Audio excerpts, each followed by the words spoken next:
sekitar 2 kali 3 kalian. Kadang ingatnya cuma kadang-kadang cuma selewatan aja gitu, kayak banting tikus aja gitu. Makanya nggak terlalu ke lapor polisinya bawa bangke gitu. Gue akan langsung bilang, ini cerita gue dari lapangan.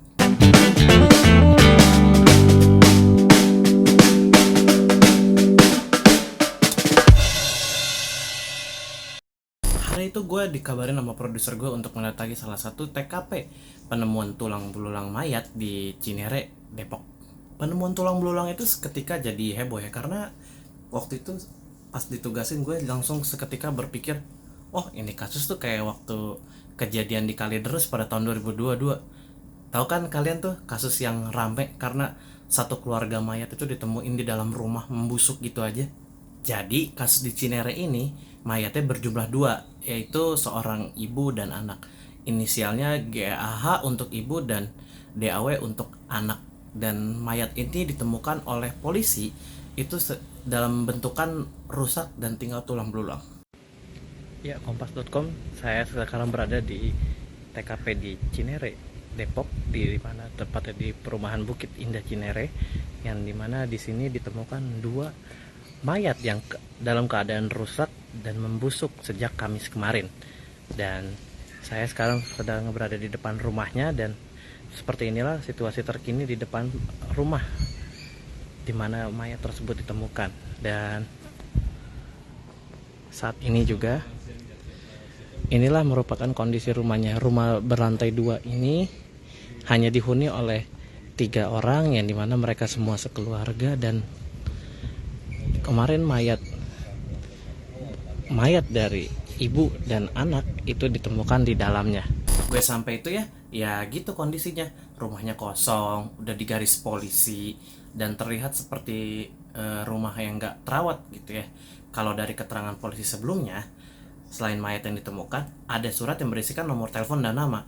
Tapi gue gak pernah lihat tuh suratnya kayak gimana. Yang pasti kondisi luarnya ya seperti itulah. Nah, jadi awalnya penemuan jasad anak dan ibu yang tinggal tulang ini berawal dari kecurigaan mereka warga perumahan. Soalnya mereka udah lama nih nggak lihat DAW dan GAH. Warga abis itu lapor tuh ke Jafar, satpam perumahan. Abis dapat laporan, Jafar langsung koordinasi sama Sony selaku ketua RT setempat. Nah, Sony sama Jafar pun akhirnya langsung tuh mereka meluncur ke rumah TKP tempat mayat ditemukan. Waktu mereka buka garasi, udah kecium tuh langsung bau gak sedap dari kamar mandi. Setelah ditelusurin ke sumber baunya, ketemu tuh akhirnya jenazah anak sama ibu ini yang tinggal tulang belulang di tempat tersebut. Sony sama Jafar pun langsung bikin laporan ke Polsek Cinere. Polisi pun abis itu meluncur tuh langsung dia ke TKP. Kalau menurut perkiraan polisi, ibu dan anak ini udah meninggal sejak sebulan lalu. Tapi polisi belum tahu nih penyebab kematian ibu dan anak ini. Nah, pada akhirnya di TKP polisi ternyata nemuin minuman dekat jasad ibu dan anak itu. Nah, kalau kata Kapolres Metro Depok Kombes Ahmad Fuadi, polisi sih bakal nyelidikin sih minuman itu ada zat apa di dalamnya atau gimana. Tapi sejauh ini masih dalam penyelidikan. Dan ternyata kata si Jafar Satpam ini, ibu dan anak ini kelihatan gimana ya, pergi gitu pada Juli 2023. Mereka tuh kalau pergi naik taksi. Terus juga si Jafar bilang kalau listrik di rumah TKP itu udah diputus sejak sebulan lalu. Ada laporan dari tetangga pada saat hari kejadian ditemuin itu, yaitu dari tetangga yang namanya Ratna Ningsih. Tetangga mereka ini cerita kalau dari keluarga itu sebenarnya ada 3 orang, yaitu ada ibu, anak, dan ayah. Dan sang ayah ini udah meninggal sejak 2011.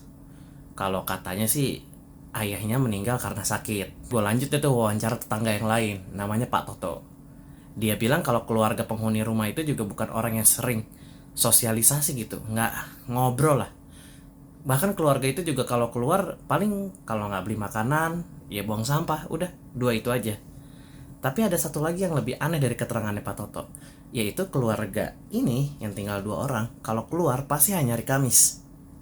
Ih, ada apa tuh di hari itu?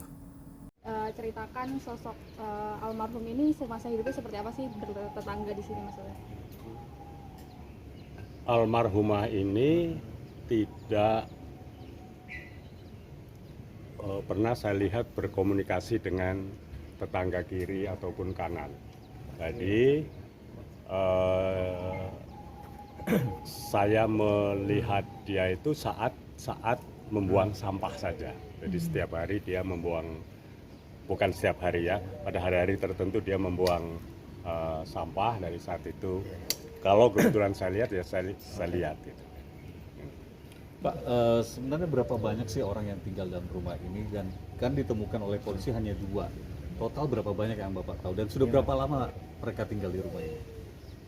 Terakhir yang tinggal di rumah ini hanya 2 orang sejak 2011. Hanya 2 orang yang saya tahu, ya kan?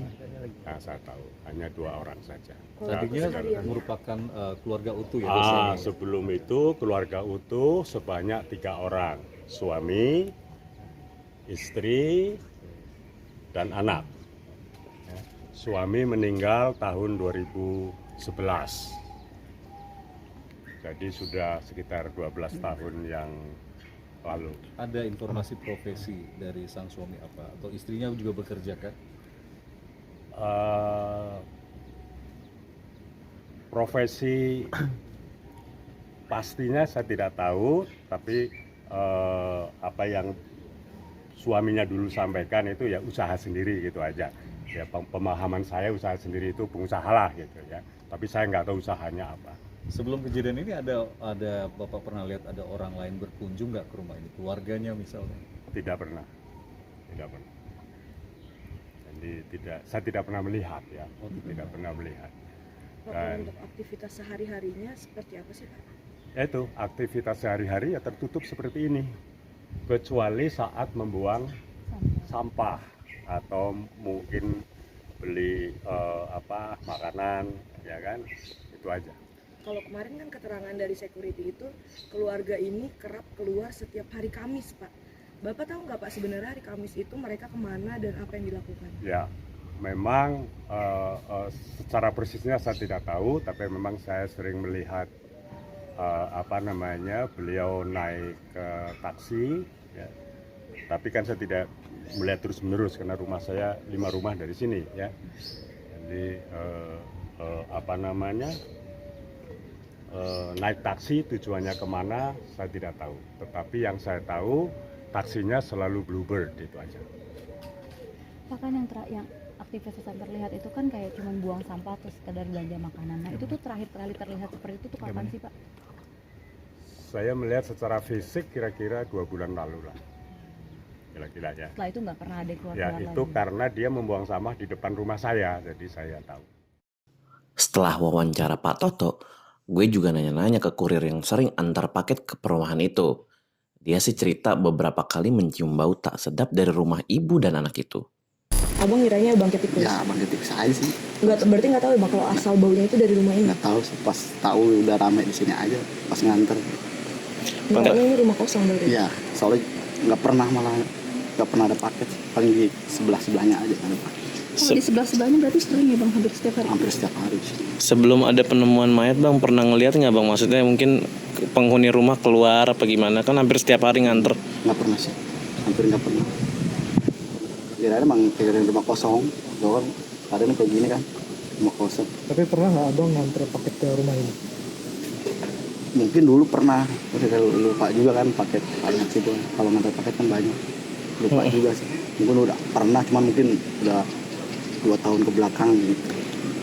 Bang, tadi kan abang bilang sempat nyium bau nggak enak ya, artinya bau busuk ya.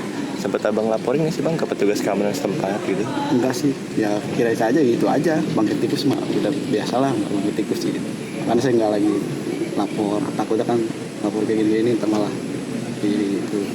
Berarti nyiumnya itu nggak hanya sekali ya Bang? Sekitar 2 kali 3 kalian nih. Kadang ingat-ingat, cuma kadang-kadang cuma selewatan aja gitu. Kayak bangkit tikus aja gitu. Makanya nggak terlalu ke lapor polisinya ada bau bangkit gitu. Nah, jadi tadi adalah live report gue dan gue mencoba menggambarkan bahwa seperti itulah kondisi rumahnya di mana 2 mayat yang dalam kondisi rusak itu ditemukan. Harusnya pada saat itu hari Jumat, itu tanggal 8 September ya, polisi dari Polda Metro Jaya itu harusnya mengolah TKP ulang. Tapi ternyata ditunda. Jadi itu dia cerita gue dari lapangan kali ini soal kasus penemuan jasad ibu dan anak yang tinggal tulang ini guys. Ini tuh liputan gue di hari Jumat 8 September ya. Nantinya gue bakalan ngawal kasus ini. Tunggu cerita gue dari lapangan soal kasus janggal ini ya guys. Ikutin terus cerita-cerita dari lapangan lainnya hanya di kompas.com. Tapi ingat, jangan lupa like dan subscribe ya.